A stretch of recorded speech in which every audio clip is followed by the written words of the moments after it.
Bueno, miren, nadie decide estudiar física motivado por palancas, poleas, planos inclinados sobre los que deslizan cubos, resortes. O sea, solo personas con, la forma fina de decirlo, sería un profundo apego al aburrimiento o, no sé, problemas mentales, podría dedicar su vida a ese tipo de cosas tan tortuosas con las que a uno lo torturan en el colegio, en los primeros años de la universidad. De hecho, creo que uno se acerca a la ciencia en general, pero en particular a la física, por inquietudes de otra índole, otro tipo de preguntas, acaso más fundamentales. De esas que son mucho más fáciles de formular, pero mucho más complicadas de responder. De hecho, son preguntas que remedan las que uno tenía cuando era chico, que son básicas, ingenuas, desinteresadas, pero también difíciles e importantes. Preguntas tales como ¿qué es la materia? En el sentido de cuál es el último constituyente de la materia. O, por ejemplo, ¿qué hay adentro de un átomo? ¿Y qué hay adentro de lo que hay dentro de un átomo, si hubiere algo? ¿Qué es la luz? ¿Cómo la luz se propaga en el espacio? ¿Qué es el espacio? ¿Qué es el tiempo?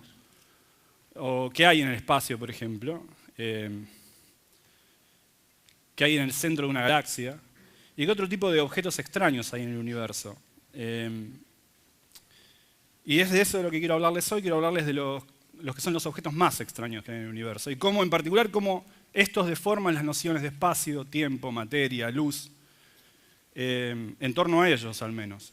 Los objetos más extraños que hay en el universo son los agujeros negros. Los agujeros negros son objetos estelares, que acaso fueron estrellas alguna vez, pero que tienen la notable peculiaridad de generar un campo gravitatorio tan intenso que por un lado este campo gravitatorio los hace invisibles, de ahí el nombre, y por otro lado hace que el tiempo en sus inmediaciones llegue a detenerse. Literalmente hablando, el tiempo cerca de los agujeros negros se detiene. Y esto se debe a que los agujeros negros son objetos estelares, pero que tienen una inmensa cantidad de masa concentrada en una región pequeña del espacio, lo que equivale a decir que son muy densos. Por ejemplo, los agujeros negros que tienen el triple de la masa de nuestro Sol, tienen toda esa materia concentrada en un radio de 10 kilómetros, que a escalas astrofísicas es nada. Imagínense el triple de la masa de nuestro Sol, concentrado en una bola del tamaño de, no sé, la distancia de acá a Ramos Mejía. Entonces, hasta acá esto puede ser curioso, puede ser interesante para algunos, para otros no. Nadie tiene un orgasmo intelectual por decir que algo puede ser tan denso. Hasta que uno advierte que la teoría de la relatividad predice que un objeto que tuviera tanta masa concentrada en una región pequeña del espacio, debido a esa masa, a esa concentración de masa, a esa densidad, generaría un campo gravitatorio en su superficie tan intenso que ni siquiera la luz podría escapar de su interior. O sea, la luz gravita, pesa y queda atrapada debido al campo gravitatorio de este objeto. Entonces, claro, desde afuera este objeto se vería completamente negro porque la luz no puede dejarlo. La luz queda atrapada en él. Pero esto es mucho más sorprendente cuando uno advierte que la teoría de la relatividad también nos dice que nada puede ir más rápido que la luz. Entonces, si la luz no puede escapar de su interior, nada puede hacerlo. Ningún tipo de sustancia, ningún tipo de información, de radiación, de emisión, absolutamente nada de lo que ocurre ahí adentro, si es que ocurre algo, puede afectar a lo que ocurre afuera. El interior de un agujero negro queda así desconectado causalmente de lo que pasa afuera. O sea que no es inexacto decir que el espacio, que es el escenario en el cual ocurren todos los fenómenos físicos que nosotros experimentamos, vemos, observamos, hacemos, se acaba en la superficie de los agujeros negros, se recorta ahí, como si fueran estos huecos en el universo.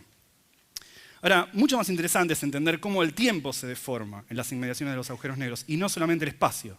O sea, también el tiempo se deforma de manera curiosa, y la teoría de la relatividad también es la teoría que nos dice que el tiempo transcurre más lento en las regiones del espacio donde el campo gravitatorio es más intenso. Y en los agujeros negros es tan intenso el campo gravitatorio que el tiempo llega a detenerse en su superficie. Si uno pudiese poner un reloj en la superficie de un agujero negro, el reloj se detendría por completo. No porque se estropeara, sino porque literalmente el tiempo ahí no transcurre.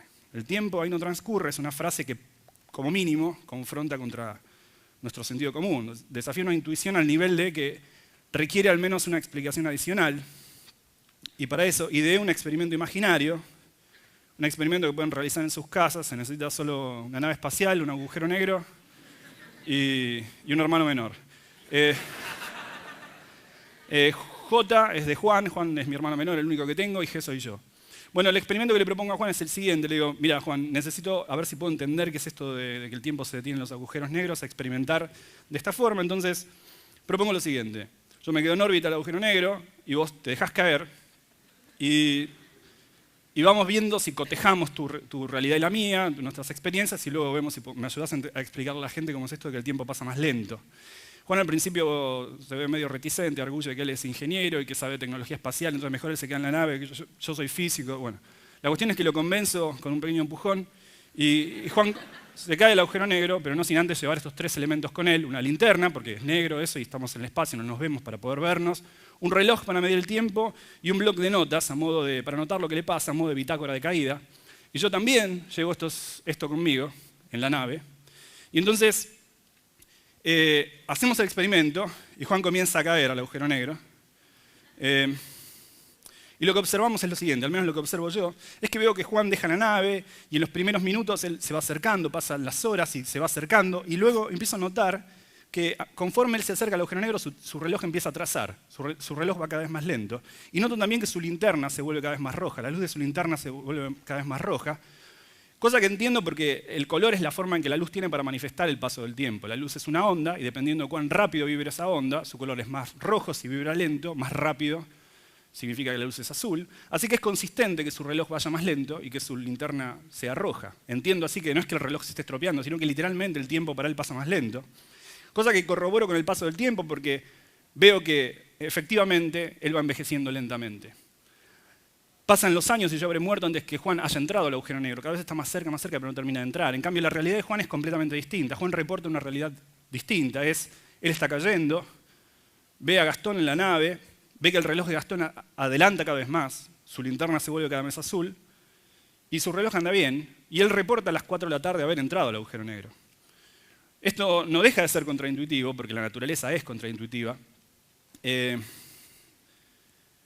la pregunta que queda es si estos objetos existen en la naturaleza. Uno puede decir, ok, estas contraintuiciones, estas elucubraciones teóricas basadas en la teoría de la relatividad pueden ser sorprendentes, pero no son más que eso, hasta que uno responde a la pregunta, ¿existen los agujeros negros en el universo?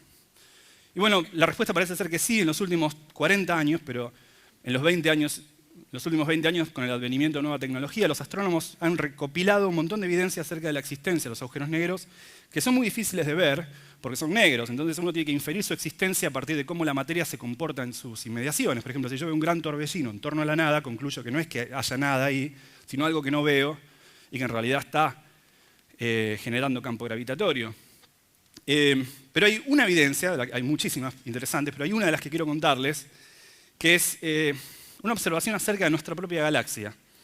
Astrónomos del Observatorio Europeo, hace no muchos años, se dedicaron a observar el centro de nuestra galaxia, tomarle fotos durante 16 años, y luego hacer una película en cámara rápida, que es la que les voy a mostrar. Este es el centro de nuestra galaxia, ahora se va a ampliar y lo van a ver con cuidado.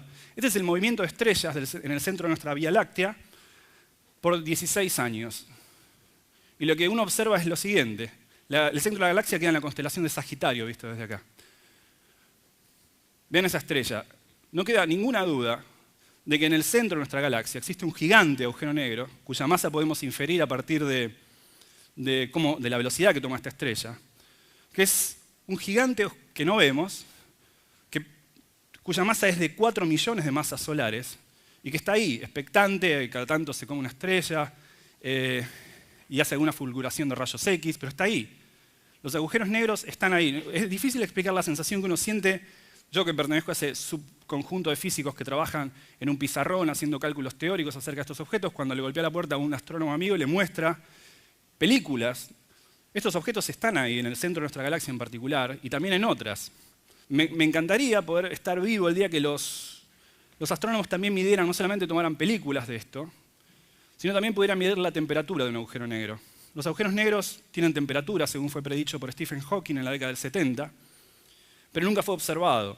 Y muchos de nosotros nos dedicamos a estudiar las propiedades térmicas de los agujeros negros en forma teórica, en particular su temperatura. Sería genial para mí, al menos, y para muchos colegas, si los astrónomos eventualmente pudiesen medir en algún momento la temperatura de los agujeros negros. Por lo pronto lo que podemos decir, y que no es poco, es que los agujeros negros existen y están ahí, tanto en nuestra galaxia como en las lejanas, pero en particular en nuestra propia Vía Láctea. En el centro hay un gigante agujero negro de 4 millones de masas solares. Decimos que los agujeros negros están cerca, lo suficientemente cerca como para que los observemos, y lo suficientemente lejos como para que no tengamos que preocuparnos. Gracias.